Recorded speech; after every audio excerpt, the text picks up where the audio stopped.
Good morning, students. Today we are going to learn conservation of momentum. What is the conservation of momentum means what? That if any process, if two objects are there, then if we calculate the momentum before the process and after the process, then it will be same. That is what conservation of momentum. Or we can say the total momentum of two objects remain conserved in the absence of an external unbalanced force. Or okay, let's see this with the examples. Okay, then it will be more clear to you. चलो देखते हैं यहाँ पे ना. अच्छा देखो, मैं फिर कंजर्वेशन मतलब क्या होता है. कंजर्वेशन मतलब ये होता है कि मोमेंटम जो यहाँ पे है, अगर कोई प्रोसेस बिफोर द प्रोसेस अगर टू ऑब्जेक्ट्स है, बिफोर द प्रोसेस अगर हम उनके इंडिविजुअल मोमेंटम को ऐड करें और आफ्टर द प्रोसेस अगर हम उनके मोमेंटम को ऐड करें तो यहाँ पे मोमेंटम क्या होगा, सेम आएगा. जैसे हम बोलते हैं ना कि एनर्जी ना तो क्रिएट होती है ना तो एनर्जी डिस्ट्रॉय होती है. एनर्जी एक फॉर्म से दूसरे फॉर्म में क्या होती है, चेंज होती है. एग्जैक्टली यहाँ पर हम बोल रहे हैं कि मोमेंटम क्या होता है, चेंज नहीं हो. मोमेंटम यहाँ पे डिस्ट्रॉय नहीं होता. मोमेंटम क्या होता है, सेम होता है. ठीक है, चलो अब देखते हैं यहाँ पे कैसे ये चीज हो रही है. पहले देखते हैं. सपोज यहाँ पे आपके टू बॉल्स है ना. ये आपका है ball number 1 and this is the second ball, और ये क्या आपका सेकेंड बॉल है. ठीक है, ये है ball A and this is the ball B. ठीक, अब ये जो बॉल ए है, सपोज इसका जो मास है वो क्या है, एम ए, और ये बॉल बी है उसका जो मास है वो क्या है, एम बी. ठीक, बॉल ए की इनिशियल वेलोसिटी क्या है, इनिशियल वेलोसिटी इसकी मान लेते हैं क्या है, यू ए, और बॉल बी की इनिशियल वेलोसिटी हम मान लेते हैं कि क्या है, यू बी. ठीक, अब and now here the ball A and ball B both are moving in the same direction. हमने यहाँ पे फोर्स लगाया तो बॉल ए और बॉल बी, मतलब यहाँ पे ball B is moving in the forward direction. Similarly ball A is also moving in the same direction of ball B. Both the balls are going in the same direction. ठीक है, चलो अभी ये दोनों separate है.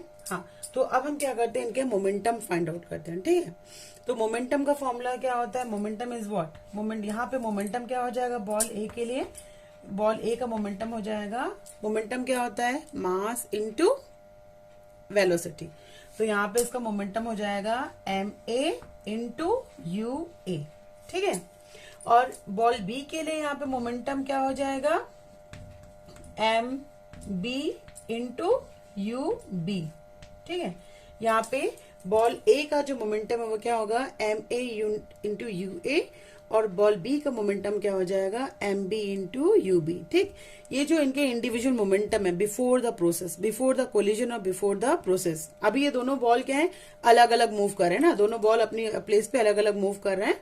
तो इसका momentum ये आ गया, इसका मोमेंटम ये आ गया. अब हम क्या करते हैं, इनके बिफोर द प्रोसेस इनके मोमेंटम्स को हम ऐड कर देते हैं. ठीक है, तो इनके मोमेंटम को हम अगर हम ऐड कर देते हैं तो सपोज ये आपका मोमेंटम दोनों का ऐड कर रहे हैं तो ये हो गया आपका momentum before the process P. ठीक है, total momentum before the process. ये क्या है, पी आपका total momentum of these two balls before the process. तो ये कैसे होगा, यहाँ पे ये हो गया आपका पी ए. ठीक, प्लस क्या हो जाएगा, पी बी, है ना. तो पी ए की वैल्यू क्या होगी यहाँ पे, एम ए.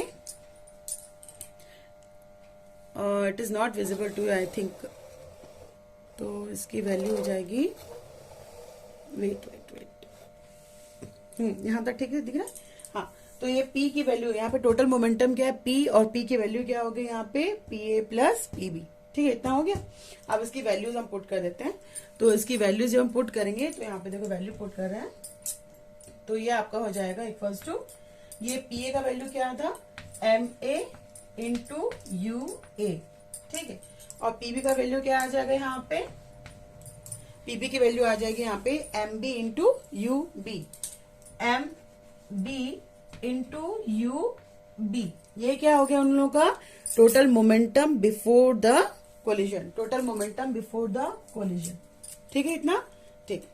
चलो ये हो गया, इसको हम बोल देते हैं इक्वेशन नंबर 1, है ना. This is the total momentum before the collision and it is what, क्या हो गया यहाँ पे, M A into U A plus M B into U B. ठीक है, क्लियर है इतना. चलो अब यहाँ पे सेकंड केस लेते हैं. सेकंड केस में ये जो दोनों बॉल हैं ये दोनों बॉल क्या हो रहे हैं, इंडिविजुअली मूव कर रहे हैं in the same direction. After some time let both the balls are collide, है ना। ये दोनों बॉल क्या हो गए हैं, कोलाइड हो गए। तो इसको थोड़ा सा रब कर देते हैं, ठीक है। अब हम सेकंड केस ये ले रहे हैं कि ये दोनों बॉल क्या कर रहे हैं, सेम डायरेक्शन मूव हो रहे थे। तो जब ये मूव हो रहे थे तो यहां से ये दोनों बॉल क्या हो गए हैं, कोलाइड हो गए हैं। ये हो गया आपका बॉल नंबर ए और ये हो गया आपका बॉल बी, ठीक। अब ये दोनों बॉल क्या हो गए हैं, कोलाइड हो गए, ठीक है। अब जब ये कोलाइड हो जाएंगे तब क्या होगा, यहाँ पे इसका ये दोनों कोलाइड हो गए हैं। तो ये क्या था, बिफोर द प्रोसेस, और ये क्या था, आफ्टर द प्रोसेस, ठीक। अब आफ्टर द प्रोसेस लेट, इसका मास तो चेंज नहीं होगा। बॉल ए और बॉल बी दोनों का मास क्या रहेगा, सेम रहेगा ना। अगर ये बॉल मूव होते होते अगर यहाँ पे दोनों बॉल अगर ऐसे कोलाइड हो गए हैं, जुड़ गए हैं, तो भी इनका मास चेंज होगा क्या, नहीं होगा ना। मास चेंज, मास तो एज इट इज रहेगा ना। तो इसका मास क्या था, एम ए था, और इसका मास क्या था, एम बी था, ठीक है। ओके, देन अब इसकी ये देखो, ये क्या था, बिफोर द प्रोसेस, ये क्या है, आफ्टर द प्रोसेस। तो यहाँ पे जो इनिशियल वेलोसिटी वो थी, वो क्या थी, यू ए, और इसकी क्या थी, यू बी। अब मान लो इसकी जो फाइनल वेलोसिटी है, वो इसकी फाइनल वेलोसिटी क्या हो गई है, वी ए, और इसकी फाइनल वेलोसिटी हो गई है v b. This is the momentum after the collision, है ना। ये जो मोमेंटम है किसके बाद आया है, ये बॉल यहाँ पे क्या थे, इंडिविजुअल्स थे, है ना, इंडिविजुअल्स थे, ठीक है। तो इनका हमने सेपरेट यहाँ पे मोमेंटम फाइंड आउट किया था। इनका सेपरेट मोमेंटम यहाँ पे क्या निकला था, इनका मोमेंटम निकला था m A U A plus M B you b, है ना। ये मोमेंटम कब था, बिफोर द कोलिजन। ये मोमेंटम कब निकला आपका, आफ्टर द कोलिजन, ठीक है। And we are saying that these both the momentums are equal. हम यहाँ पे ये बताना चाहते हैं कि ये दोनों मोमेंटम क्या है, इक्वल है, ठीक है। चलो अब हम कैसे बताएंगे कि दोनों मोमेंटम इक्वल है, उसको देखते हैं।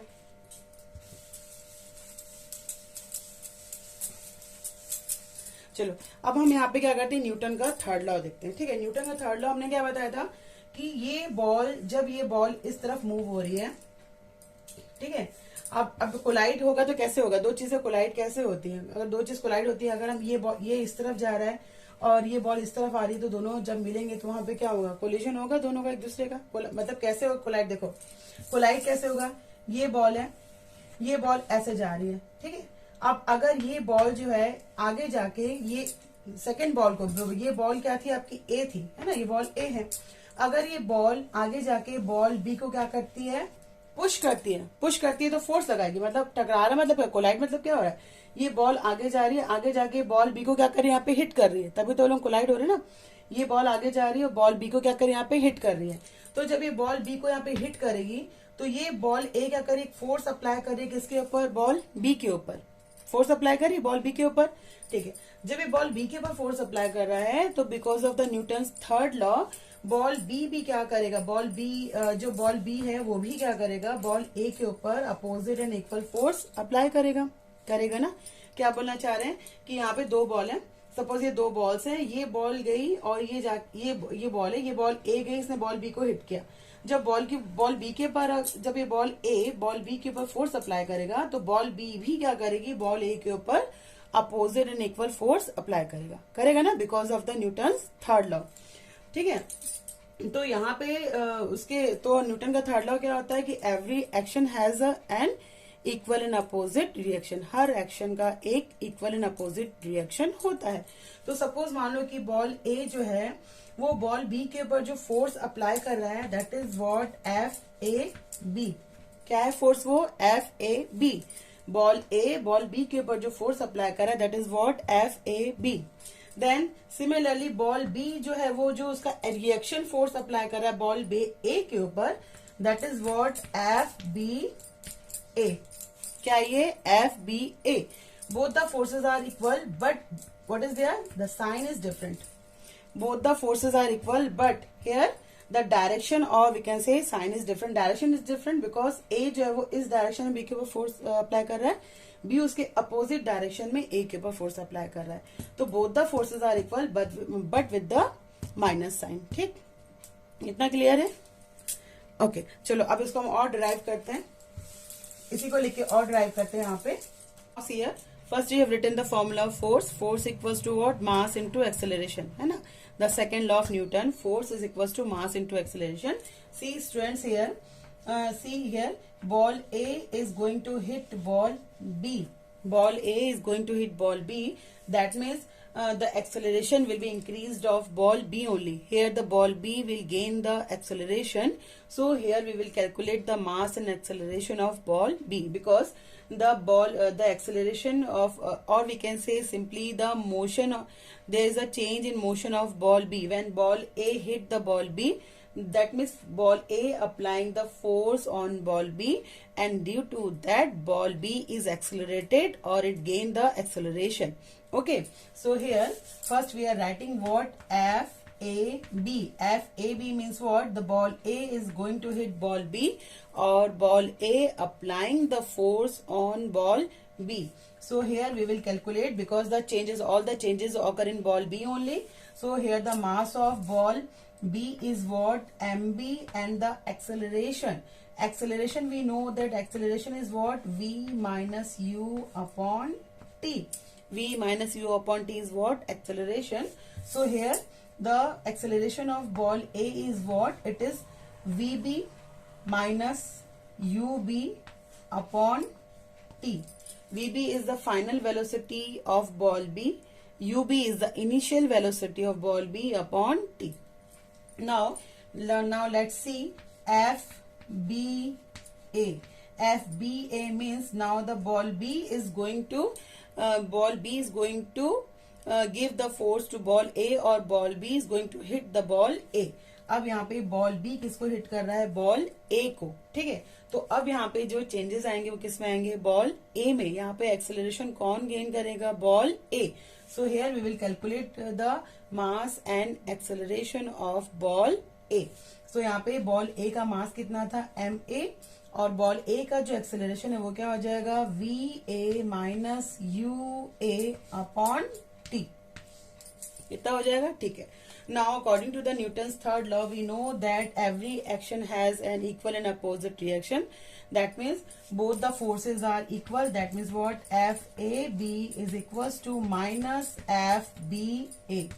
FAB is equals to minus FBA. Okay. So now I am rubbing this, and again I will write. चलो फिर से देखो, यहाँ पे हो गया आपका FAB is equals to minus FBA. Now put their values. FA की वैल्यू क्या थी यहाँ पे आपके पास? MB into VB minus UB upon T, और यहाँ पे वैल्यू क्या आ जाएगी आपके पास? माइनस यहाँ पे क्या वैल्यू आएगी आपके पास? MA into VA minus UA upon T. ये वैल्यू आ गई यहाँ पे. ठीक, क्लियर है? ब्रैकेट ओपन करते हैं. जब ब्रैकेट ओपन करेंगे तो हो जाएगा minus MA into VA, then minus plus MA into UA whole upon T, और यहाँ पे क्या हो जाएगा value? MB into VB minus MB into UB upon T. Both the side t will be cancel out. दोनों सब t क्या होगा? कैंसल आउट हो जाएगा. What will left? यहाँ पे बचेगा क्या? MB dot VB minus MB dot UB equals to minus MA dot VA plus MA dot UA. इतना बचेगा बस यहाँ पे. ठीक है, क्लियर है? इतना बचेगा यहाँ पे, है ना? चलो आगे इसका डेरिवेशन देखते हैं. चलो अब यहां से हम क्या करते हैं? यू इनिशियल वेलोसिटी को एक तरफ कर लेते हैं और फाइनल वेलोसिटीज को एक तरफ कर लेते हैं. तो यहाँ पे हो जाएगा MB VB plus MA VA equals to MB UB plus MA UA. ठीक है, अब देखो यहाँ पे क्या हो रहा है, M B V B plus M A V A equals to M B you B plus M A you A, और इसको हम डायरेक्ट लिख भी सकते हैं M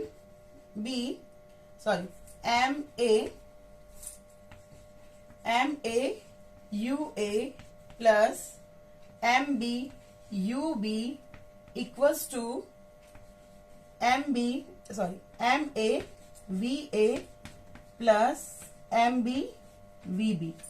So that is what conservation of momentum. That is what conservation of momentum. ये momentum कब था, बिफोर द कोलिजन, मैंने आपको लिख के दिखाया था. ये मोमेंटम कब था, बिफोर द कोलिजन, और ये मोमेंटम कब है, after the collision. That means what, जब दो बॉल होती हैं ए और बी, ठीक है, अगर हम इनका बिफोर द प्रोसेस, अगर बिफोर द प्रोसेस मतलब क्या, कोलिजन, दोनों टकरा रहे हैं ना, सो बिफोर द प्रोसेस अगर इसका मोमेंटम कैलकुलेट करें एंड आफ्टर द कोलिजन अगर यहाँ पे इनका मोमेंटम कैलकुलेट करें, so both the momentum will be same. ठीक है, before the collision their momentum, their total momentum before the collision and the total momentum after the collision will be same. दोनों momentum क्या होंगे, बिल्कुल क्या होंगे, same होंगे. मतलब किसी प्रोसेस के होने से पहले ऑब्जेक्ट का मोमेंटम और प्रोसेस के बाद ऑब्जेक्ट का मोमेंटम क्या होता है, सेम होता है. उनका टोटल मोमेंटम क्या होता है, सेम होता है. That is the law of conservation of momentum. इसको क्या बोलते हैं, कंजर्वेशन ऑफ मोमेंटम. क्लियर है? So now here our topic is finished. Okay.